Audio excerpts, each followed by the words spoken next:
Pertanyaan sekarang, saya yakin Tuhan saya Allah, tapi Allah nggak kelihatan. Ada alasan nggak kenapa Allah nggak kelihatan?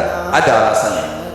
Anda tanamkan baik-baik, ini masalah akidah yang paling penting. Kata Nabi, itu disebutkan dalam banyak riwayat, bahwasanya nabi-nabi pun belum pernah ada nabi yang lihat Allah, termasuk Nabi Muhammad SAW. Kita ambil dalilnya dalam hadis Bukhari.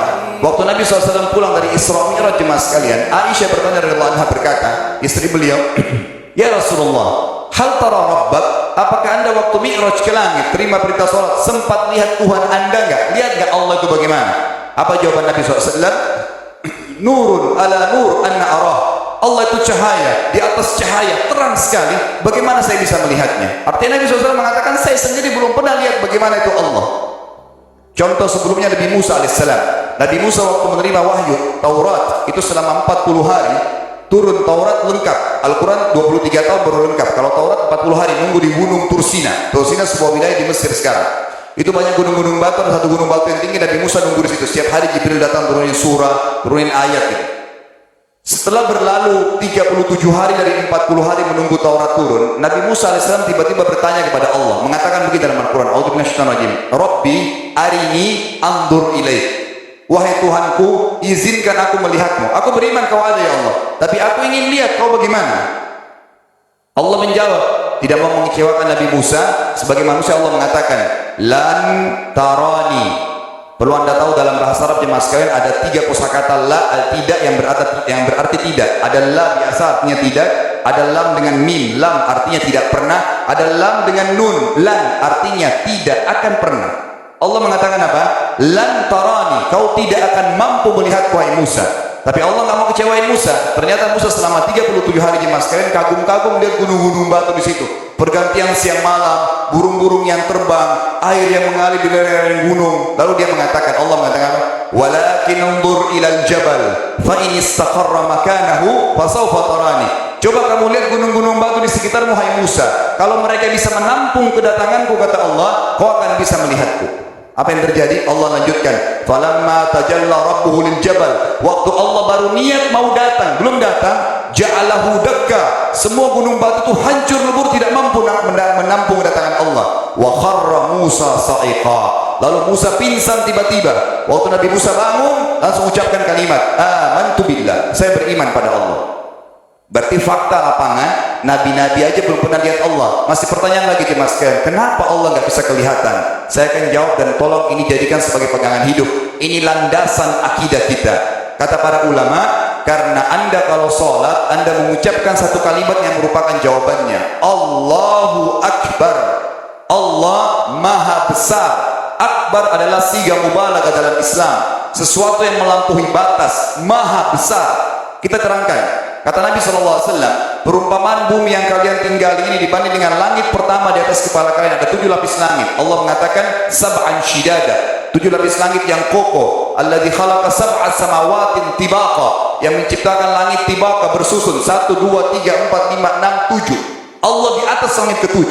Kata Nabi SAW, perumpamaan bumi yang kalian tinggali dibanding dengan langit pertama di atas kepala kalian, ibaratnya seperti cincin yang dibuang di padang pasir.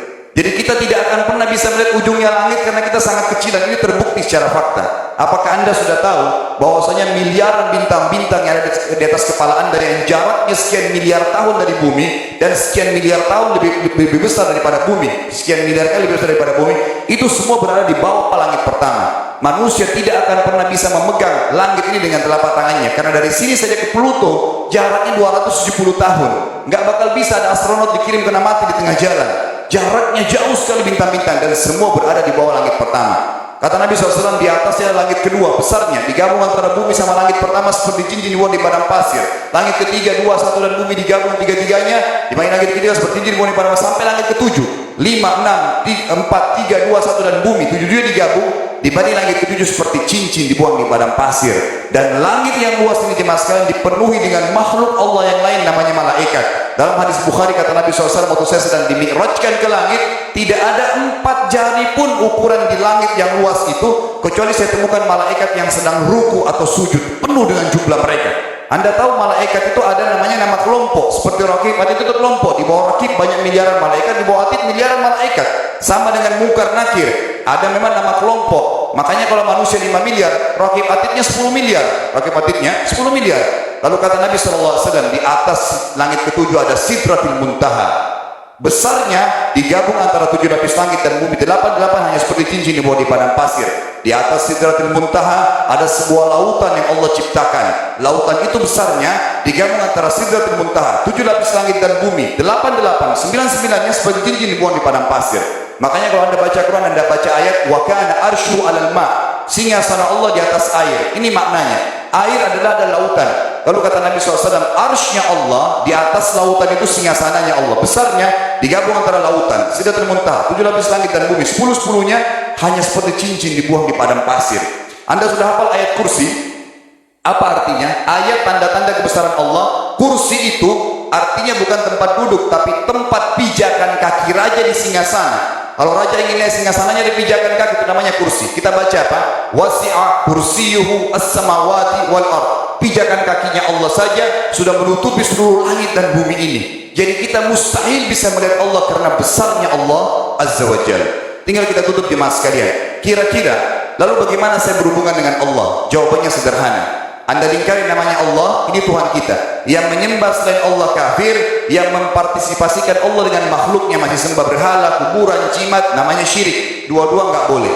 Untuk berhubungan dengan Allah yang tidak kelihatan dengan mata kita ini, tapi kita bisa rasakan keberadaannya, cuman satu cara. Di bawahnya lingkarin ibadah, sholat, puasa, zakat, haji, takziah, ziarah kubur, semua ini adalah rangkaian ibadah untuk berhubungan dengan Allah. Semua ibadah ini jemaah sekalian harus seperti yang Allah mau, bukan yang Anda mau. Ini penting. Karena kalau tidak seperti yang Allah mau, Allah tidak terima. Bagaimana caranya supaya bisa seperti yang Allah mau? Ikuti buku pedomannya. Ada Al-Quran, ada Sunnah. Yang beribadah keluar dari dua pedoman wahyu ini tidak akan diterima oleh Allah. Seperti Anda kalau kerja di perusahaan, pimpinan perusahaan kasih peraturan, Senin pakai baju kuning, Selasa baju hijau, Rabu pakai baju hitam. Datang jam 7, keluar jam 5 sore. Ternyata Anda tidak. Hari Senin Anda pakai baju yang hari Rabu. Datangnya jam 9, keluar jam 2 siang. Dikeluarkan oleh pimpinan atasannya. Itu baru peraturan manusia. Bagaimana dengan peraturan Allah Azza wa Jalla? Maka kita simpulkan semua jemaah sekalian adalah yakinlah Tuhan Anda Allah ada, satu-satunya Tuhan. Kalau Anda sedang sakit, yang ciptakan Anda Allah, yang ciptakan penyakit Allah, yang menciptakan kesembuhannya Allah. Kalau kita sedang musibah sama, kalau kita sudah senang juga sama. Semoga Allah SWT menjadikan kita orang-orang yang senantiasa beriman padanya dan juga selalu bertumbuh dalam keimanan tersebut serta mengikuti syariat dan hukumnya.